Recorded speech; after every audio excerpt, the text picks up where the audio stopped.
Muchas gracias, Manuel. Nuevamente felicitaciones a Paola por su moderación, Daniela por su excelente presentación y a todos los panelistas y todas panelistas que participaron en esa interesante discusión. Ahora vamos a dar una mirada a qué está haciendo el Comité de Estudio C1, System Development and Economics, el comité llamado también de planificación, de SIGRE Internacional. Hay que recordar que SIGRE a nivel internacional tiene 16 comités de estudio. Nosotros hoy como comité chileno tenemos representantes en 7 de esos 16 comités de estudio.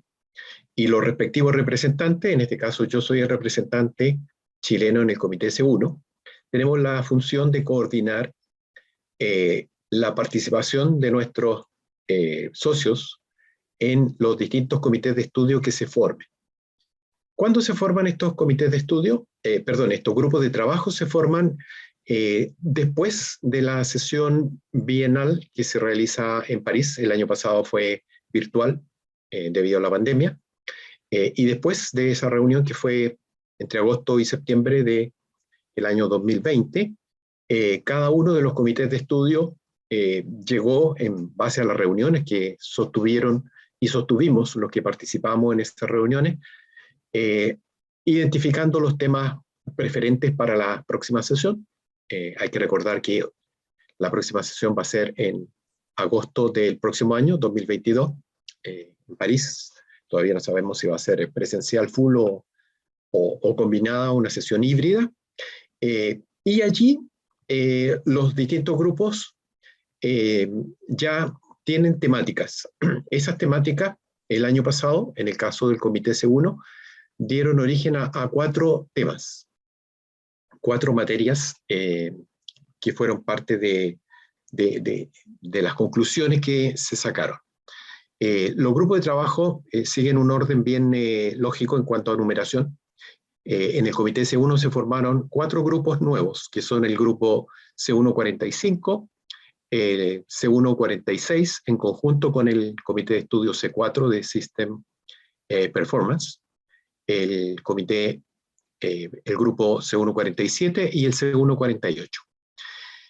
Y las temáticas son de interés pleno en aspectos de planificación. Por ejemplo, en esta oportunidad, los 3 representantes nacionales que después de la convocatoria, que fue aproximadamente en febrero de este año, se inscribieron para participar, fueron Alex Santander, que está hoy día participando en el grupo C1-C4-46, acerca de la optimización de la resiliencia en los diseños futuros de la red de transmisión, materia que se analizó en el panel anterior, y C148, el rol del hidrógeno verde en la transición energética, con todas las oportunidades, desafíos y aspectos económicos. Y a continuación, de Alex, que participa en esos 2 grupos, Alfredo va a comentar su participación en el grupo C147, que tiene que ver con la integración de los sectores energéticos. Acá la electricidad ya no va sola, se integra con el sector gas y con otros energéticos para, de alguna manera, desarrollar lo que son las redes de transmisión o de distribución. Y finalmente, yo estoy participando en el grupo C145, que analiza las distintas métricas de análisis de beneficio en los análisis costo-beneficio que se realizan en las distintas interconexiones, no solamente internacionales, sino que entre sistemas del mismo país. Así es que voy a dar paso a las primeras 2 presentaciones, donde Alex Santander va a comentar cómo están enfocando a través de su participación en los grupos de trabajo C1, C4, 46 y C1, 48. Alex, por favor. Gracias, Juan Carlos. La pregunta de rigor es si me escuchan bien y si me ven bien también, si el fondo está correcto, ¿todo bien? Perfecto. Sí, perfecto. Escuchamos. Buenísimo. Y te vemos bien. Bueno, primero que todo, muchas gracias por la invitación y muy buenas tardes ya a todas y todos quienes nos están escuchando aún en este seminario, en este primer día de seminario. Entonces, lo primero que voy a hacer es compartir mi pantalla y nuevamente volveré a preguntar si la pueden ver bien para lanzarnos con el contenido. Se ve muy bien. ¿Se ve muy bien? Perfecto, muchas gracias. Entonces, tal como comentaba Juan Carlos, en esta oportunidad les voy a comentar, voy a tratar de hacerlo muy rápido porque son grupos que en este caso están iniciando, estamos en pleno trabajo, pero están muy interesantes los temas. Entonces, desde ya, ahí está mi nombre, mi correo. Si alguien quiere en el fondo conocer más de este grupo o tener alguna intervención directa con estos grupos que yo les voy a comentar, por supuesto me pueden contactar porque son grupos de mucho interés. Son grupos que tocan temas que hoy día están en el centro de la discusión, sobre todo de la planificación y de los temas de transmisión que se han estado conversando, como son la resiliencia, por un lado, y después les voy a comentar un poquito del otro grupo que tiene que ver con el hidrógeno verde. Entonces, este primer grupo denominado como optimización, optimizar la resiliencia del sistema eléctrico en el diseño de la red futura, tiene algunos objetivos que son los que les voy a comentar a continuación. Ahí, como pueden ver, los objetivos de este grupo de trabajo, de este grupo internacional que mezcla dos grupos, en el fondo el C1, C4, basado en el punto 46, y los objetivos principales son, por un lado, establecer como idoneidad de normas actuales en la planificación de los sistemas y la gestión de activos, por supuesto, para apoyar la transición energética del sector energético en su conjunto hacia uno de bajas emisiones y, por supuesto, cuando sea posible, recomendar oportunidades de mejora. ¿Y por qué es tan importante? Porque estamos viviendo una transición energética que tiene muchos desafíos y, por otro lado, también estamos viendo efectos de cambio climático y efectos que ponen mucho más a prueba la capacidad de resiliencia que requieren los sistemas energéticos para mantener su calidad de servicio, su calidad de suministro en el fondo en el futuro. Entonces la resiliencia es un temazo que uno lo puede abordar por más infraestructura, por mejores condiciones operativas. Entonces buscar esos equilibrios son súper buenos, revisarlo en conjunto y revisarlo en un ambiente internacional, llamémoslo así, donde las buenas prácticas puedan ir permeando de un lado hacia otro.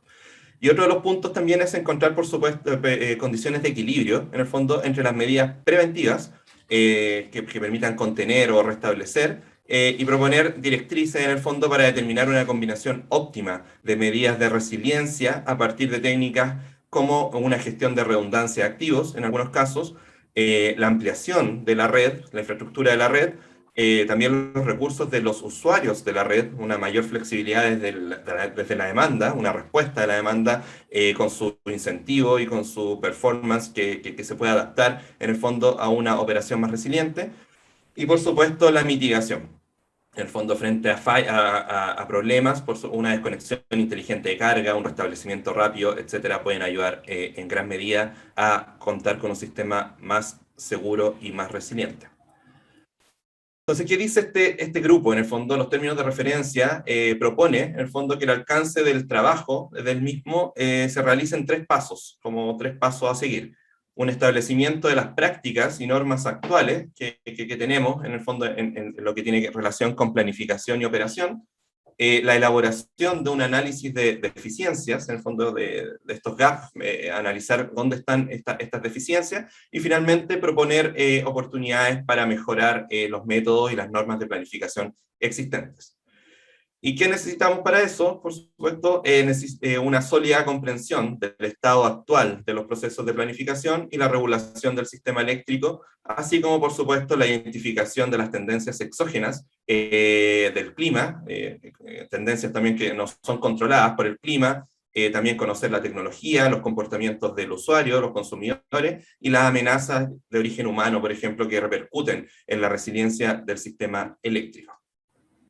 Entonces, dicho eso, este grupo se forma por mucha gente de muchos países, en el fondo, y acá está el listado que actualizado hasta el día de ayer, creo que aún están entrando y saliendo un par de personas, pero es un listado bastante interesante porque cubre, creo, casi la totalidad de todos los continentes. Entonces vamos a tener visiones bastante interesantes en un tema de resiliencia que tiene mucha directriz común, pero general, perdón, pero también tiene muchas situaciones comunes que deben ser abordadas por cada país. En el fondo, sabemos Chile es un país altamente sísmico, otros países no lo son, entonces también hay condiciones bien particulares de los países que requieren análisis un poco más hacia adentro, pero hay también buenas prácticas más generales o formas de hacer las cosas pre el evento, que pueden ser muy compartidas por los diferentes países. Entonces ahí en negrito en el lugar 23 aparecemos nosotros como país, en mi caso yo estoy representando, para en el fondo formar parte de este grupo de trabajo. Entonces eso mismo lo podemos ver acá en un mapita, y vemos ahí con colores todos los países que estarían participando. Chile, per se, en el fondo, había un alto interés de parte del Joint Working Group de que Chile formara parte de esto, porque, como bien saben, somos un laboratorio bien peculiar en temas de desastres naturales. Tenemos muchos desastres naturales y, por lo tanto, la resiliencia tiene que ser un must en nuestra planificación y en la operación de nuestro sistema eléctrico. Entonces, dicho eso, voy a mostrar muy rápidamente, y creo que esta es la última lámina de este grupo, el contenido que queremos que contenga nuestro brochure. En el fondo, ahí está el technical brochure, el contenido de este brochure. Son básicamente 8 grandes puntos que son los que se leen ahí y que son los que voy a ir listando y un poco identificando a continuación. Lo primero es la definición de la resiliencia del sistema eléctrico, propiamente tal. En el fondo, un capítulo introductorio que nos permita definir qué es lo que es la resiliencia, y a partir de esa definición podemos darle continuidad a todo lo que vayamos viendo en los puntos siguientes. Tenemos que ponernos de acuerdo en qué entendemos por resiliencia y cómo lo abordamos, cómo lo vamos mirando.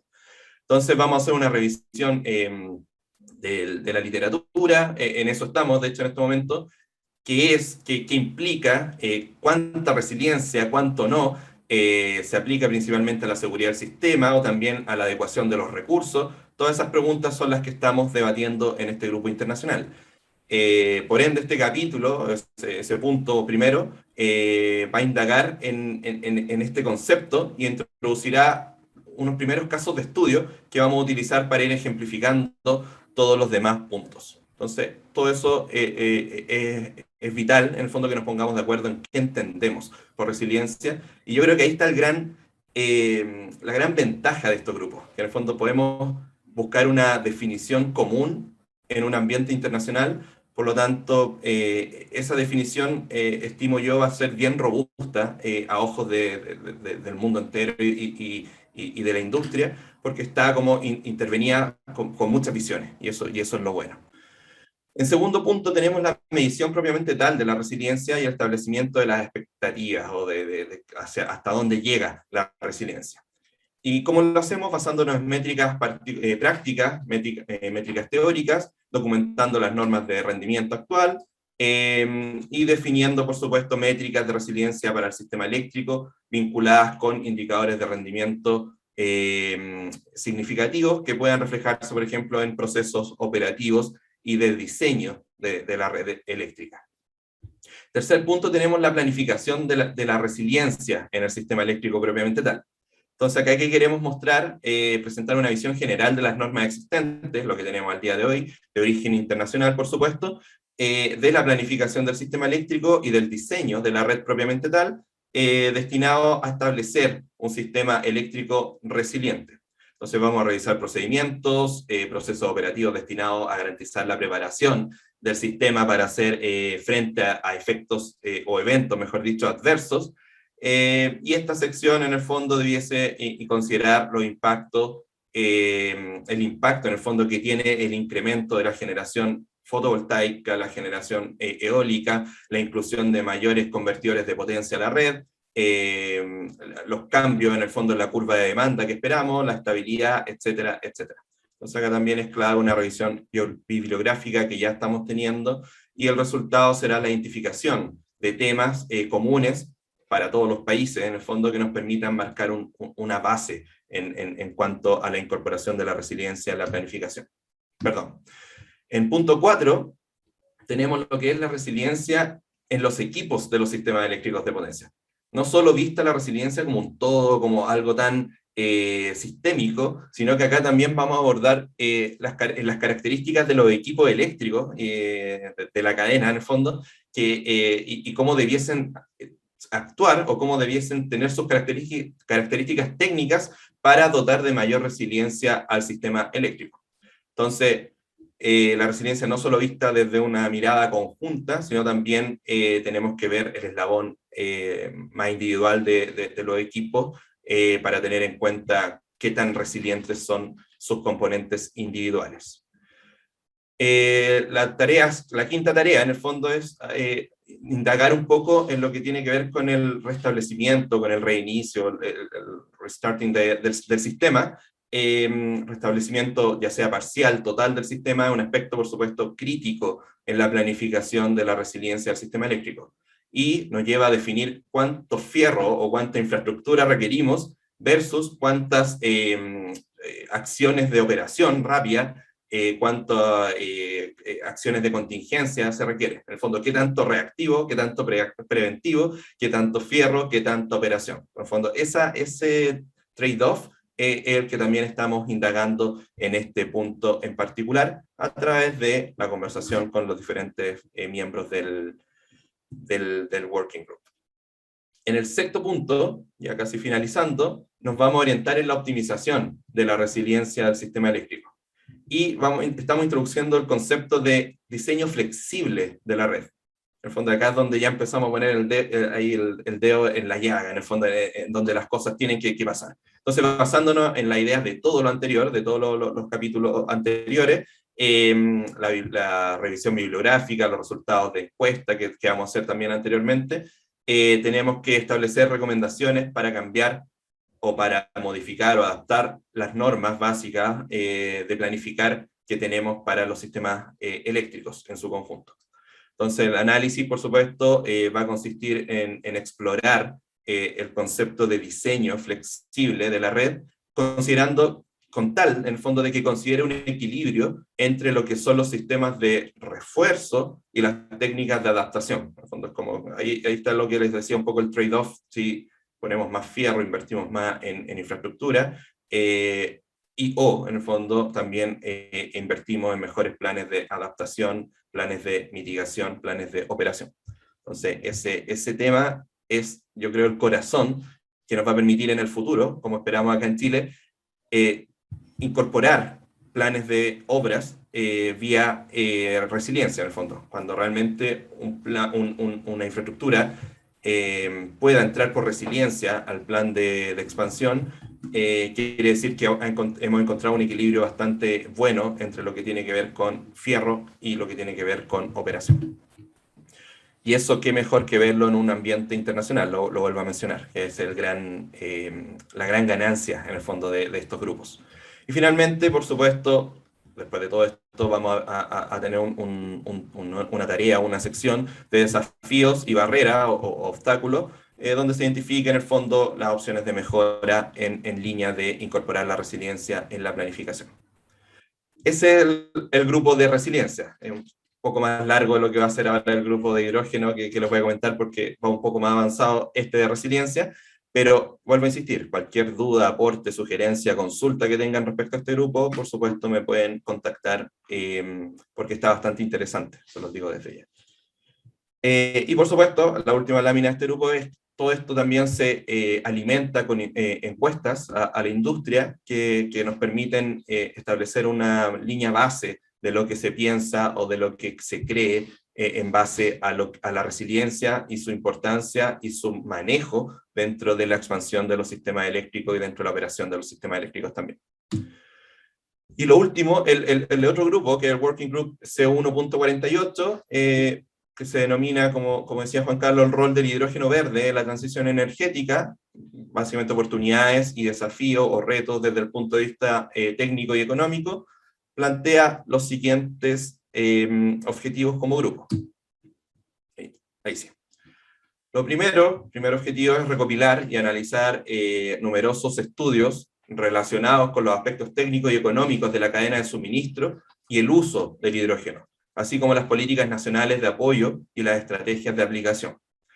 En segundo punto, presentar diferentes casos de uso en la industria, como el transporte, los sectores de la calefacción, el almacenamiento energético, entre otros servicios del sistema, incluyendo las necesidades de suministro de energía eléctrica renovable para la producción de hidrógeno, y también las necesidades de territorio o terreno y agua, en el fondo, para producir el hidrógeno mismo.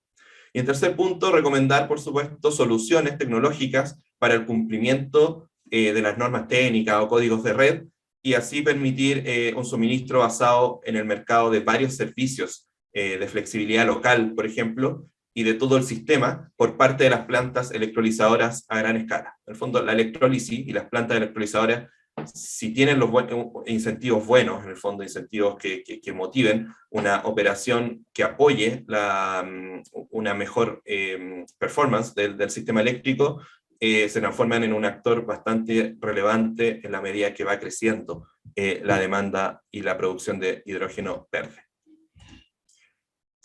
Nuevamente acá están listadas las personas que formamos parte de este grupo, es un grupo un poquito más cuantioso que el de resiliencia, hay bastante interés por los temas de hidrógeno en este momento, y si vemos acá el mundo, ahí también tenemos representación prácticamente de todos los continentes y de muchos países y muchas realidades diferentes.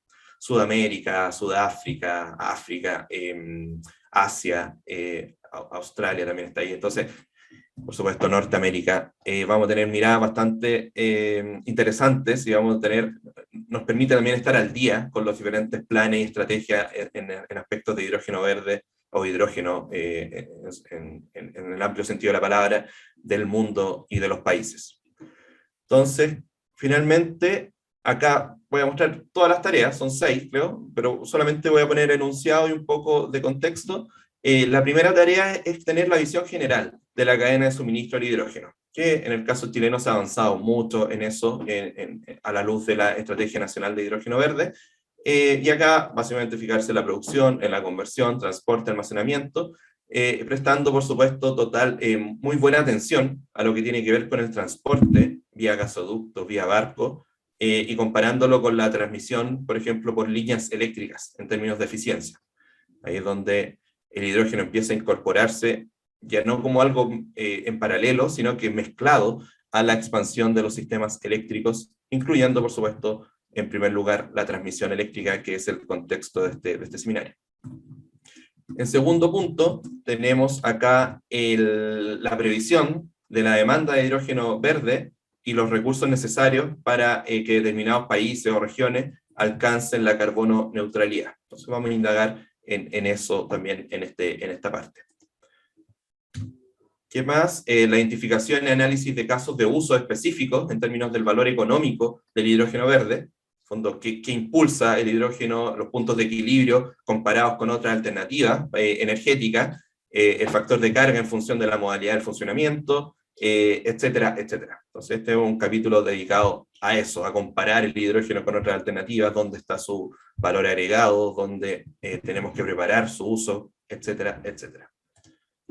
¿Qué más? El punto 4, revisión de las tecnologías, por supuesto, que nos permitan aumentar la capacidad de las plantas electrolizadoras. Ese es el gran desafío tecnológico que hoy día se tiene. Las plantas electrolizadoras tienen tamaños más acotados el día de hoy, pero se está avanzando muy rápidamente hacia mayores capacidades que nos permitan producir más hidrógeno y de manera más eficiente.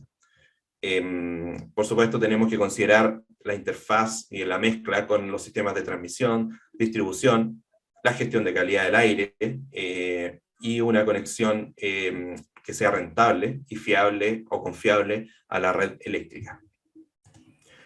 La sección 5, acá vamos a evaluar en el fondo el futuro papel del hidrógeno verde y sus derivados en los sistemas eléctricos del futuro. Acá vamos a indagar en los combustibles limpios, en las alternativas energéticas como carrier, en el fondo como portador o como un movimiento en el fondo de energía a través del hidrógeno, y también lo que está sonando bastante tiene que ver con el almacenamiento estacional, seasonal storage, como alternativa para dotar de mayor resiliencia, llamémoslo así, o una mejor operación, o más segura, mayor seguridad la operación del sistema eléctrico, toda vez que este va migrando hacia un sistema altamente renovable, variable. El punto 6, lo que estamos mirando en la sección 6, es la identificación de la combinación óptima, en el fondo, entre interconexiones, entre el almacenamiento, incluido por supuesto el hidrógeno, entre la respuesta de la demanda, y todo eso lo estamos realizando también en conjunto con otros working groups que están trabajando en particular con respuesta a demanda, y con temas que se empiezan a cruzar en esta mirada conjunta, óptima, entre el sistema eléctrico, entre respuesta a la demanda, entre hidrógeno, que tiene un poco las dos aristas. Entonces es bastante interesante verlo así como un todo. Y lo último, ya esta es la última lámina, sí, por supuesto vamos a indagar también en los impulsos desde el punto de vista de la política y estrategias que implementada como impulso, como habilitador de una mayor producción, o más rápida, mejor dicho, producción de hidrógeno y un más rápido despliegue de las tecnologías eficientes para la producción del mismo. Así que ahí está. Todo lo que les acabo de decir en 7 láminas, acá está resumido. Probablemente después estas láminas van a ser compartidas con la audiencia. Si cualquier cosa, y con esto cierro, por supuesto, cualquier consulta, cualquier aporte o cualquier sugerencia a estos grupos, a estos 2 grupos que les comenté, en los cuales estoy participando, y que finalizan, o al menos están calendarizados para finalizar su reporte final, como aparece ahí, los 2, en diciembre del próximo año. Entonces todavía nos queda un año completo de trabajo bastante interesante, que pudiese dejar muchos aprendizajes y muchas experiencias muy útiles para el marco de nuestro país, y principalmente para el contexto del tema principal de este seminario, que es la transmisión eléctrica y el desarrollo de la transmisión como habilitadora para la transición energética. Así que eso, muchas gracias. Juan Carlos, te devuelvo el micrófono. Muchas gracias, Alex. Muy completo. Para quienes nunca lo habían visto, en realidad Alex y también Alfredo son como embajadores de nuestro Comité Nacional en estos grupos internacionales, donde se cumple con uno de los principales objetivos de SIGRE, que es compartir las mejores prácticas, compartir los conocimientos, y uno se encuentra profesionales que trabajan en materias similares a las de uno, pero con la ventaja de la sinergia y de finalmente tener un producto terminado que, como mencionó Alex en su caso, están apuntando a fines del próximo año. Y seguramente van a tener el proceso de revisiones finales en la sesión 2022 de SIGRE.